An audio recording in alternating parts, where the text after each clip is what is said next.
They told him it was temporary, a procedural pause while the investigation ran its course, but the order felt heavier than any combat load he had ever carried. The paper itself was thin, creased at the corners, signed in deliberate ink beneath the squadron stamp. It stated that his aircraft would be grounded pending inspection, and that he would be relieved of flight status until further notice. No accusations were written plainly, yet the implication lingered in the spaces between the typed lines. Mechanical irregularities, deviation from engagement protocol, excessive risk under pressure. For a pilot who had measured his worth in altitude and airspeed for nearly 3 years of war, the removal was not simply administrative. It was a quiet severing. The airfield did not pause to accommodate his humiliation. Dawn came as it always did, rolling low and gray across the perimeter fencing, settling into shallow ruts carved by fuel trucks and bomb carts. Ground crews moved with the stiff precision of men accustomed to cold mornings, their breath visible as they checked hydraulic lines and wiped condensation from canopies. Engines coughed to life one by one, propellers biting into damp air, the vibration carrying across the dispersal area in steady waves.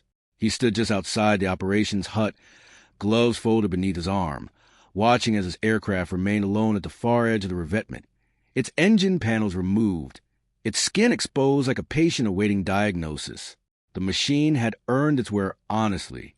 Rivets along the fuselage showed faint discoloration from heat stress, and the once smooth paint bore the faint abrasions of sand and hurried maintenance. It was not obsolete, not yet, but newer models had begun arriving in limited numbers, sleeker and faster, promising marginal gains in climb rate and endurance. His aircraft, by contrast, required attention between nearly every sortie. Fuel mixture adjustments had grown temperamental. The supercharger lagged at high altitude. 2 weeks earlier, during a chaotic interception over the coast, he had pushed it beyond recommended limits to stay with an enemy formation. He had returned with a shuddering engine and a reprimand waiting on the tarmac. Command framed the decision as caution. The engineering officer cited stress fractures in the mounting brackets and inconsistencies in the maintenance logs. The intelligence briefing noted that experienced pilots were too valuable to risk in unreliable frames. His recent engagement report, written in restrained language, described a moment where he broke formation without explicit authorization. He had done so pursue a lone bomber, slipping toward a supply convoy offshore. The bomber fell in flames, but the deviation registered in red pencil across his file. In a war increasingly governed by coordination and fuel calculations, independent action invited scrutiny. Inside the briefing room, maps of the sector covered the walls, threaded with colored string to mark shipping lanes and suspected enemy routes. The squadron leader spoke in measured tones about attrition rates and engine failures, about preserving assets for decisive engagements rather than incremental skirmishes. Replacement pilots sat stiffly at the long table, some scarcely out of training, absorbing procedures they had yet to test under fire. He listened from the back, no longer addressed by call sign, no longer assigned a sortie number. The war continued in neat columns of chalk and greased pencil, indifferent to the absence of one man from the roster. The reassignment to supervisory duties came without ceremony. He was instructed to review combat footage, to annotate fuel consumption discrepancies, to assist maintenance crews in identifying patterns of strain. The tasks were not insignificant, yet they confined him to ground, tethered to paperwork and reports. He walked the perimeter of the field in the afternoons, observing landings with the detached eye of someone studying technique rather than participating in it. Each approach carried its own rhythm, throttle adjustments, flaps extending, wheels touching down with a brief puff of dust. He felt the absence physically, as if his body still leaned into turns that never came. There was a practical logic beneath the order. Aircraft were finite. Spare parts arrived irregularly, subject to shipping disruptions and competing fronts. The command structure had grown cautious after recent losses traced not to enemy fire, but to mechanical fatigue. A pilot forced to bail out over water represented more than a personal tragedy. It strained rescue units, diverted patrols, and disrupted operational tempo. In meetings closed to junior officers, discussions centered on sustainability. How long could aging airframes remain in rotation before risk outweighed advantage? How many veterans could be spared from frontline duty to preserve institutional memory? He sensed that the grounding was as much about precedent as it was about hardware. The war had entered a phase where discipline mattered as much as daring. Early in the conflict, improvisation had filled gaps left by untested doctrine. Now, with supply chains stretched and enemy tactics evolving, centralized control offered stability. His pursuit over the coast, though tactically successful, represented unpredictability. It challenged the equilibrium commanders sought to maintain. In quieter moments, he replayed the engagement in his mind, examining the split second when he chose to break away. The decision still felt correct, yet correctness did not shield him from consequence. Evening settled heavily over the field. Floodlights cast pale circles across the tarmac, illuminating silhouettes of aircraft at rest. The mess hall carried subdued conversation, punctuated by the scrape of cutlery and the distant hum of generators. Younger pilots asked him about high-altitude icing and fuel mixture tricks, seeking fragments of experience to compensate for their own uncertainty. He answered carefully, offering practical advice without bitterness. The humiliation of grounding did not erase years of accumulated knowledge, but altered how that knowledge was used. In his quarters, he kept the flight helmet on the small wooden desk beside his cot. The leather had molded to the shape of his head, the goggles scratched from wind-blown debris. It remained ready, as if anticipating a call that might never come. Officially, the order was temporary, contingent on inspection results and further review. Unofficially, time and war moved quickly. Squadrons rotated. Aircraft were reassigned. Pilots transferred or lost. A pause could become permanence without announcement. The field itself bore quiet testimony to impermanence. Fresh craters beyond the eastern tree marked a recent night raid. Sandbags were stacked higher around fuel depots. Anti-aircraft crews drilled with mechanical repetition, tracking imaginary targets across cloud-streaked skies. The environment reminded him that grounding did not equate to safety. It merely shifted proximity to danger. He was still within range of artillery, still subject to the same vulnerability as those airborne.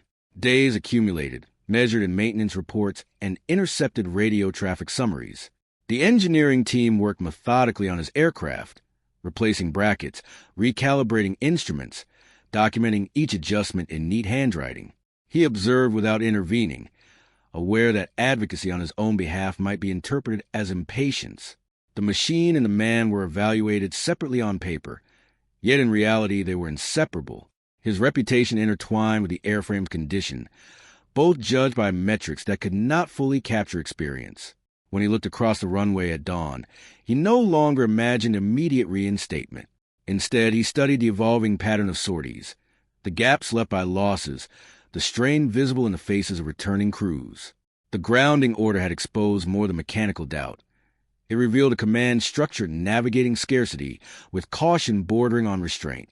In that tension between urgency and preservation, he waited, suspended between past service and uncertain return, aware that in a theater defined by momentum, standing still could become the most dangerous position of all. The weeks that followed did not bring clarity, only accumulation.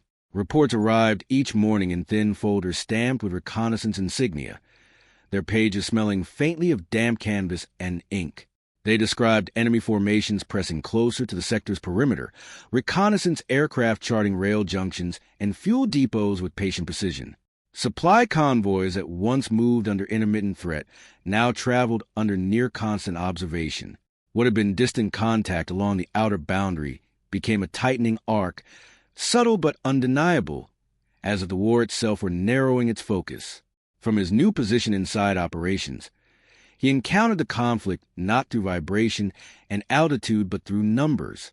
Sortie logs lined a long wooden table, each sheet cataloging aircraft type, fuel load, ammunition expenditure, and mechanical discrepancies upon return. Casualty lists were appended at the back, written in restrained handwriting that avoided embellishment. Missing in action, forced landing beyond friendly lines, engine failure during climb. The language remained clinical, yet each entry carried weight that settled heavily in the room long after briefings concluded. Replacement pilots began arriving in small groups, their uniforms still stiff from storage, their flight hours respectable on paper but untested against concentrated resistance. They listened attentively during tactical reviews, tracing their fingers across maps marked with greased pencil arcs. He recognized the look in their eyes, the mixture of calculation and restrained apprehension. Experience could not be transferred in a classroom. It accumulated only through exposure to variables that refused to behave as diagrams suggested. Watching them, he felt both protective and distant, aware that his grounded status rendered his authority informal at best. The operational tempo grew uneven. Some days passed with limited contact, aircraft returning early due to weather or incomplete sightings. Other days compressed into frantic sequences of scrambling interceptors, rearming under hurried supervision, and dispatching damaged machines back into unstable skies. Maintenance crews worked longer hours, their hands blackened with oil as they cannibalized parts from airframes deemed beyond economical repair. Fuel allocations were recalculated weekly, adjusted against shipping delays and competing demands from neighboring sectors. Every decision seemed to conserve something at the expense of something else. He was tasked with identifying patterns in engine strain across the squadron's older aircraft. The data revealed a gradual increase in overheating incidents during sustained climbs, particularly when pilots pushed beyond recommended throttle settings to intercept high-altitude reconnaissance planes. The temptation to exceed limits grew as enemy flights probed deeper. Technical advisories were circulated, reminding crews to prioritize engine preservation over pursuit. Yet preservation carried its own risk. Allowing hostile aircraft unchallenged access to observation corridors invited more precise strikes later. Beyond the airfield, the broader strain became visible. Fuel depots were reinforced with additional sandbags and camouflage netting. Anti-aircraft batteries adjusted their positions to cover newly identified approach vectors. Communication lines were inspected daily for sabotage or weather damage. Ground units reported sporadic shelling near railheads, forcing supply trains to reroute through longer, less efficient paths. The perimeter was not collapsing, but it was being tested methodically, each probe designed to measure response time and resilience. In the evenings, he walked past a dispersal area where aircraft rested beneath canvas covers. The silhouettes appeared unchanged, yet he sensed fatigue in the machines similar to that in the men who maintained them. Rivets loosened incrementally. Control cables required tightening with increasing frequency. Even the newer models exhibited minor inconsistencies, as crews rushed inspections to meet sortie demands. He understood the arithmetic of attrition. Air superiority was not lost in a single engagement, but eroded through cumulative strain, through small concessions made under pressure. Command meetings grew longer. The squadron leader's voice remained steady, but the topic shifted from offensive sweeps to defensive allocation. Patrol routes were shortened to conserve fuel. Intercepts were prioritized based on perceived threat to infrastructure rather than opportunity for decisive engagement. The earlier grounding order, once framed as prudent stewardship of resources, now seemed part of a broader posture of restraint. Yet restraint offered diminishing returns as enemy reconnaissance improved its accuracy. He felt the shift internally as well. Removed from immediate combat, his perspective widened. He observed how delays in spare part shipments cascaded into reduced sortie availability, which in turn emboldened hostile flights to venture farther inland. He noted how inexperienced pilots consumed more fuel during climbs, their throttle control less efficient under stress. He saw how maintenance errors, minor in isolation, multiplied when crews worked beyond exhaustion. The war revealed itself as an interconnected system, fragile at points commanders rarely acknowledged publicly. One afternoon, a pair of aircraft returned with visible damage along their fuselages, shrapnel punctures tracing erratic lines across metal skin. The pilots reported encountering coordinated anti-aircraft fire from newly established positions near the coast. Intelligence updated the maps within hours, redrawing threat zones in thicker strokes. The perimeter was no longer theoretical. It manifested in altered flight paths and heightened radio chatter. Even from the ground, he sensed the air growing more contested. His own aircraft remained under periodic inspection, its status neither fully restored nor definitively retired. Engineers replaced brackets and recalibrated gauges with methodical care, yet authorization for return to active duty did not materialize. He refrained from pressing the matter. Observing the strain across the squadron, he recognized that his personal reinstatement would not reverse the broader trend. Air superiority depended on coordinated capacity, not individual resolve. As reconnaissance reports continue to document tightening encirclements and probing strikes against supply corridors, the language in briefings adopted a cautious edge. Phrases such as manageable pressure gave way to sustained threat. The command's earlier caution, once defensible, began to appear fragile against accumulating evidence. Every intercepted message, every damage return, reinforced the sense that the margin for error was narrowing. The airfield adapted incrementally. Additional night patrols were scheduled despite limited visibility. Mechanics established rotating rest cycles to reduce mistakes born of fatigue. Pilots were instructed to disengage earlier rather than pursue uncertain kills. These adjustments slowed the immediate hemorrhaging of resources, but did not restore initiative. The situation shifted perceptibly from inconvenience to vulnerability, not through dramatic defeat, but through steady attrition that eroded confidence. Standing near the operations hut at dusk, he watched the formation lift into darkening cloud cover, their navigation lights blinking faintly before vanishing. The sound of engines faded into the distance, leaving only the persistent hum of generators and the distant thud of artillery. He understood then that the perimeter's pressure was not an isolated phase, but a test of endurance. Manuals outlined procedures for engagement, for maintenance, for retreat. They did not account for the psychological toll of watching superiority thin gradually, for the quiet recalculations that preceded decisive choices. Within that tightening arc, decisions would soon carry weight beyond standard protocol. For now, the squadron maintained its rhythm, measured and deliberate, even as the evidence mounted that the balance in the skies was shifting. The breakthrough came not with spectacle, but with a terse transmission relayed through static in the early afternoon. Ground units along the eastern corridor reported armor probing beyond the river line, supported by coordinated air cover that had slipped through thinning patrols. What began as harassment escalated into a concentrated push against a supply junction that anchored the sector's logistics. Within minutes, the operations room shifted from measured discussion to compressed urgency. Map pins were repositioned. Telephone lines carried overlapping reports. The perimeter pressure that had accumulated for weeks found its point of release. Weather complicated every calculation. A low ceiling pressed over the airfield, dense clouds dragging uneven shadows across the runway. Wind moved in erratic gusts from the coast, carrying moisture that slicked metal surfaces and reduced visibility. Several aircraft scheduled for patrol were either undergoing repair or refueling beyond immediate readiness. 2 had returned with engine irregularities that grounded them pending inspection. The newer interceptors were positioned at a forward strip too distant to respond within the narrowing window. Availability shrank rapidly under scrutiny. In that constricted inventory, attention returned to the aircraft parked at the edge of the dispersal area, the one whose status had hovered in administrative suspension. Engineers had completed bracket replacements and recalibrations days earlier, documenting improved performance during ground tests. Yet the formal order reinstating it to combat rotation had stalled amid competing priorities. Now, confronted with the need for immediate interception, the calculus shifted. The squadron leader reviewed the maintenance sheets in silence, weighing risk against the accelerating ground reports that describe artillery drawing closer to fuel reserves. The reversal of the grounding order unfolded without ceremony.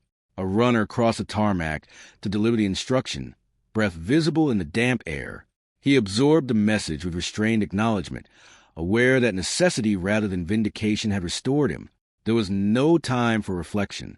Mechanics moved quickly, reinstalling access panels and securing fasteners with deliberate efficiency. Fuel hoses were connected, the scent of aviation gasoline sharp against the chill. Ammunition belts were fed into wing-mounted guns, each round sliding into place with metallic precision.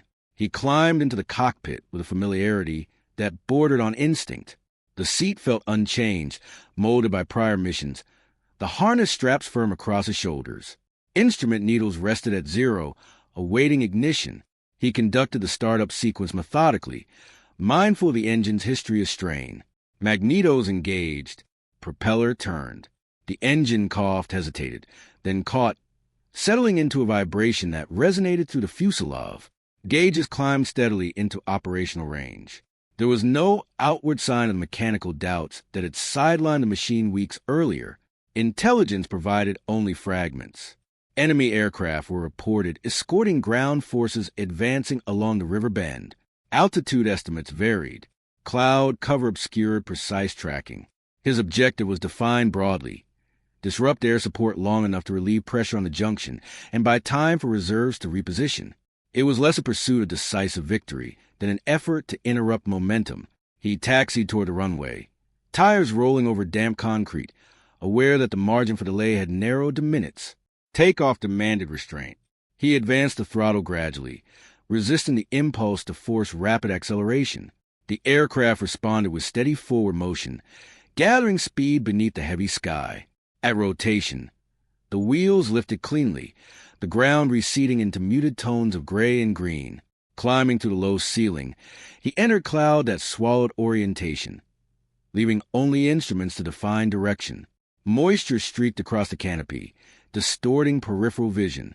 He relied on compass heading and artificial horizon, maintaining disciplined ascent to preserve engine integrity. Breaking through the upper layer, he emerged into clearer air where fractured sunlight illuminated the cloud tops below. Radio traffic crackled intermittently, reporting visual contact near the river corridor. He adjusted course accordingly, mindful of fuel consumption under sustained climb.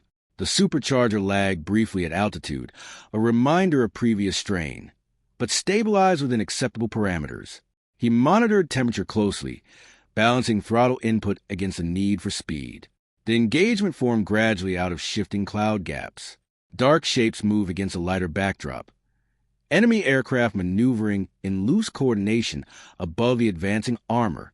He positioned himself with calculated patience, avoiding abrupt dives that would overtax the engine. Timing became critical. He descended through a break in the clouds, aligning his approach to intersect rather than chase. The first burst from his guns was controlled, measured, striking near the wing root of a trailing aircraft. The enemy formation reacted, scattering into defensive turns. What followed compressed into rapid sequences of adjustment and response. He resisted extended vertical climbs, instead using shallow arcs to maintain energy without exceeding limits. One hostile aircraft attempted to circle behind him. He countered with a tightening turn that brought the opponent briefly into his sights. Another controlled burst sent debris trailing into open air. Throughout, he remained conscious not only of adversaries but the machine beneath him, attentive to vibration changes and gauge fluctuations. Below, smoke from the ground advance marked the contested junction. Friendly anti-aircraft fire rose sporadically, tracing uncertain lines through the sky. The disruption of air cover forced enemy aircraft to widen their spacing, reducing the cohesion that had supported the ground push. Within minutes, radio updates indicated a slowing of the armored thrust as coordination faltered. His presence alone did not determine the outcome, but altered the tempo sufficiently to complicate the assault. Fuel reserves approached calculated thresholds. He disengaged deliberately, climbing back toward cloud cover rather than pressing advantage. The return flight demanded equal care. Turbulence intensified within the lower layers, buffeting the airframe. He maintained conservative throttle settings, unwilling to risk mechanical failure. So close to the field. Emerging from cloud, the runway appeared through mist, lined with signal lamps barely visible in the dim afternoon. Landing was firm but controlled. The aircraft rolled to stop amid waiting ground crew, engine ticking as it cooled. Mechanics approached immediately, inspecting for stress indicators, hands moving along panels still warm from sustained output. He shut down the engine and removed his helmet, the silence inside the cockpit abrupt after the layered noise of combat. Reports from the ground confirmed that the junction held. Reinforcements had reached the perimeter in time to consolidate defenses. The breakthrough had been contained, not eliminated, but momentum had shifted enough to prevent immediate collapse. In the operations room, assessments focused on response time and aircraft allocation, on how a previously sidelined machine had fulfilled a critical role under constrained conditions. He stood quietly as maintenance teams recorded post-flight data, aware that the sortie represented more than personal reinstatement. It forced reconsideration of earlier judgments, of how risk was measured against necessity. The aircraft, once deemed unreliable, had operated within tolerances when handled with deliberate restraint. The decision to launch had not been dramatic, yet its consequences reverberated through the sector's calculations. Evenings settled over the field as crews secured equipment and logged reports. The emergency had passed into documentation, into revised maps and updated rosters. The runway returned to relative calm, marked by tire tracks fading into damp concrete. The war continued with its familiar weight. But the events of the afternoon remained embedded in the squadron's memory as evidence that judgment under pressure could redefine the boundaries between caution and action. By the following morning, the urgency of the breakthrough had receded into paperwork, yet its imprint lingered across the airfield in quieter ways. The supply junction still stood, reinforced overnight by additional infantry and anti-aircraft batteries, and reconnaissance confirmed that the armored thrust had withdrawn beyond the river bend to reorganize. No decisive rout had occurred, no dramatic reversal that altered the broader map, but the line had held. In war measured by logistics as much as territory, that was enough. The runway dried under a pale sky, and operations resumed with steadiness that felt deliberate rather than routine. Inside headquarters, the tone shifted from reaction to assessment. Reports from ground commanders emphasized how the sudden disruption of enemy air cover had slowed coordination at a critical hour. Without consistent aerial oversight, their armor had advanced unevenly, exposing flanks and forcing hesitation. The intervention had not destroyed the attacking force. It had interrupted its rhythm. That nuance shaped the discussion that followed. Commanders did not speak in terms of heroism, but of timing, allocation, and margin. The question was not whether the sortie had succeeded. It was what the success revealed about earlier assumptions. Maintenance logs were reviewed with renewed scrutiny. The aircraft, once categorized as high risk, was re-examined in the light of its recent performance. Engineers noted that while structural fatigue had been genuine, disciplined throttle management and incremental repairs had restored operational tolerance within acceptable limits. The previous grounding, though defensible, now appeared influenced by caution shaped more by cumulative strain than by immediate incapacity. Mechanical classifications were adjusted, not to erase risk, but to refine its measurement. Airframes were no longer sorted strictly by age or incident history, but by condition under control handling. Pilot evaluations underwent similar recalibration. His earlier deviation during the coastal interception was revisited in context. What had been logged as procedural noncompliance was reconsidered alongside the tangible result it had produced. The discussion did not absolve independent action, yet acknowledged that rigid adherence to protocol could, under certain conditions, forfeit opportunity. The balance between initiative and coordination required definition more precise than blanket restriction. Training briefings incorporated this nuance, emphasizing judgment anchored in awareness rather than impulse. For him, reinstatement arrived without ceremony. His name reappeared on the sortie board, written in the same chalk as the others, absent any notation of special status. There was no applause in the mess hall, no informal celebration among ground crews.